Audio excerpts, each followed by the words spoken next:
श्री स्वामी समर्थ. नमस्कार मंडळी, मी वीणा तुळसकर. आज मी तुम्हाला वालाची उसळ करून दाखवणार आहे. चला तर मग बघूया साहित्य.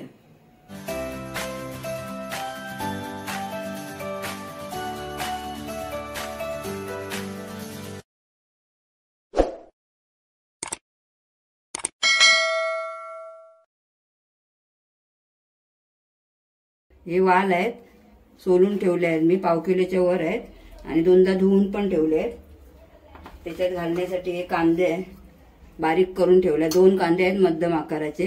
फोडणीसाठी कढीपत्ता, ओलं खोबरं अर्धा वळा, कोथिंबीर आपल्या आवडीप्रमाणे, आपल्याला हवी तेवढी, चवीसाठी गूळ, हिंग फोडणीला, मोहरी फोडणीसाठी, हळद, मालवणी मसाला, हा गरम मसाला आणि फोडणीला तेल.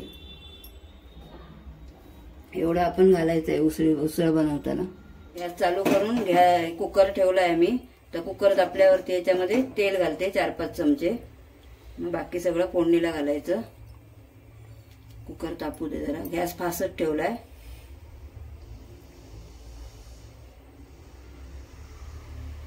बघू तापलंय काय. नंतर घालून ठेवते तेल. आता कढीपत्ता घालते फोडणीसाठी. ढवळून घेते. गॅस जरा बारीक करते. तेल तापलंय. कढीपत्ता उडायला. आता हिंग टाकते 1 चमचा. 1 चमचा हिंग आणि थोडासा. माझे चमचे लहान आहेत ना म्हणून. त्याच्याबरोबर ढवळून घेते. आणि आता मोहरी पण घालून घेते चमची, अर्धा चमचा.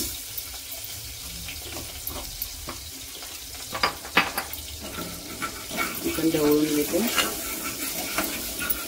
तेल जरा लागणार आहे, कमी वाटतंय मला. उसळीला जरा तेल लागतंच. कुठली उसळ केली तर तेल थोडंसं लागतंच.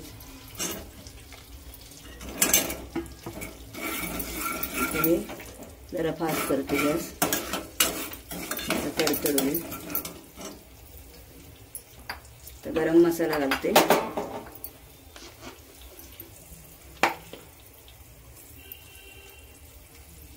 गरम मसाला थोडासा.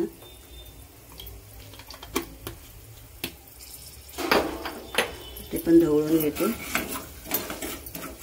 आणि कांदा घालते.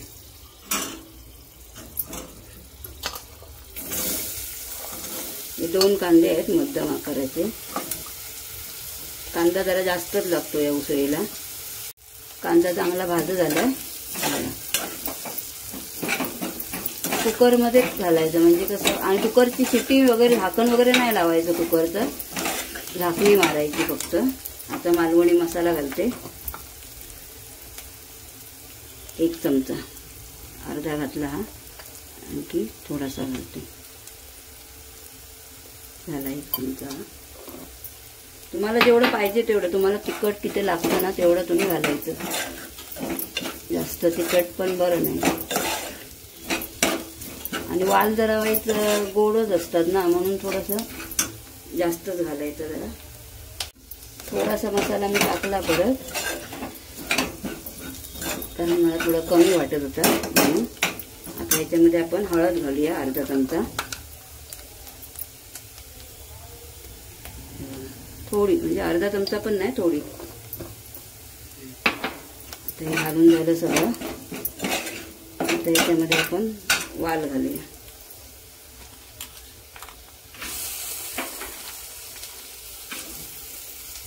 सगळे वाल घालूया. हाताला लागतात ना जास्त.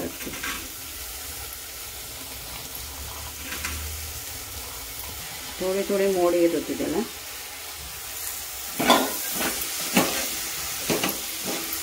गॅस मी बारीकच ठेवलाय, फास्ट नाही केलाय अजिबात.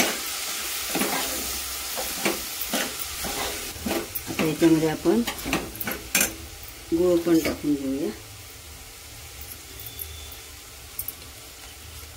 गूळ तुम्हाला जेवढं लागेल म्हणजे तुमच्या चवीप्रमाणे, कमी जास्त.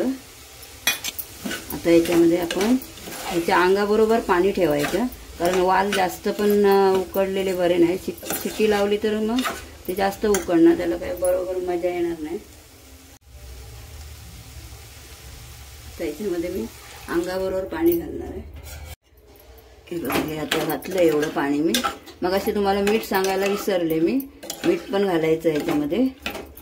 आता याच्या बरोबर अंगाबरोबर पाणी घालायचं आणि गॅस थोडा फास्ट करायचा, म्हणजे शिजले पाहिजे ना. दोन पेले मी हे पाणी घातलंय आणि आता फास्ट केलाय गॅस मी. आणि आता एक म्हणजे आपल्याला जेवढं मीठ पाहिजे तेवढं आपण घालायचं. मी 2 चमचे घालते, माझे छोटे आहेत चमचे म्हणून. आणि थोडंसं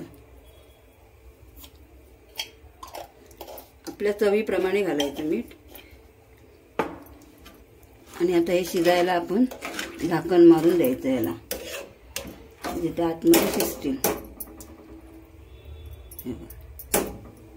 आणि कोथिंबीर आणि खोबरं नंतर घालायचं शिजल्यावरती. आता गॅस मी फास्टच ठेवलाय. आता ह्याच्यावर थोडंसं पाणी ठेवायचं शिजायला. ते पाणी काय ओतायची गरज नाही हे झालं तरी चालेल, पण जरा खाली लागू नये म्हणून हे करायचं.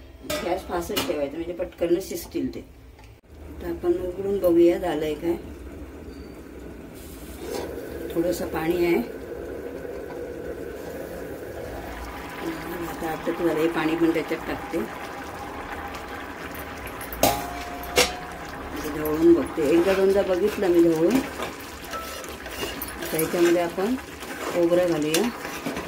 हे बघा चांगले शिजले, जास्त पण शिजून उपयोग नाही त्याचा. थोडे दाताखाली व्यवस्थित आले पाहिजे ते. गॅस मी फास्टच ठेवलाय, अजिबात बारीक नाही केलाय. पावटे असतात ते उकडतं, हे वाल आहेत ना म्हणून पटकन उकडत नाही. तरी आता 20-25 मिनिटं झाली मला उकडत ठेवल्यावर. आता मी खोबरं टाकून घेते.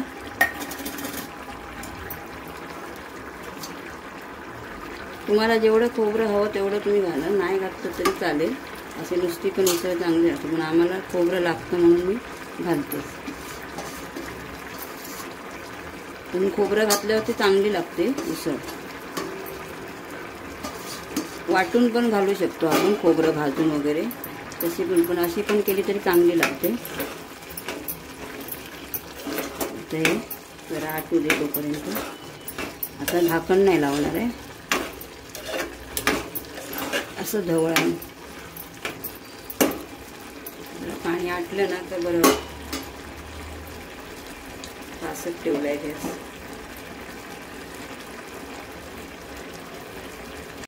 आता पूर्ण पाणी आटलंय. एकदमच सुकी करून उपयोग नाही, थोडंसं पाणी राहायला पाहिजे त्याच्यामध्ये, म्हणजे थलथली झाली पाहिजे चांगली उसळ. आणि आता याच्यामध्ये मी कोथिंबीर घालून घेते. कोथिंबीर तुम्हाला पाहिजे तेवढी तुम्ही घाला. आता गॅस थोडा बारीकच करते मी. संपूर्ण अशी कोथिंबीर घालून घ्यायची.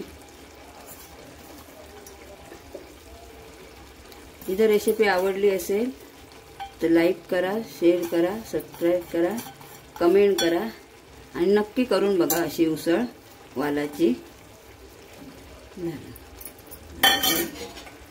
बंद करते आणि गॅस बंद करते आता.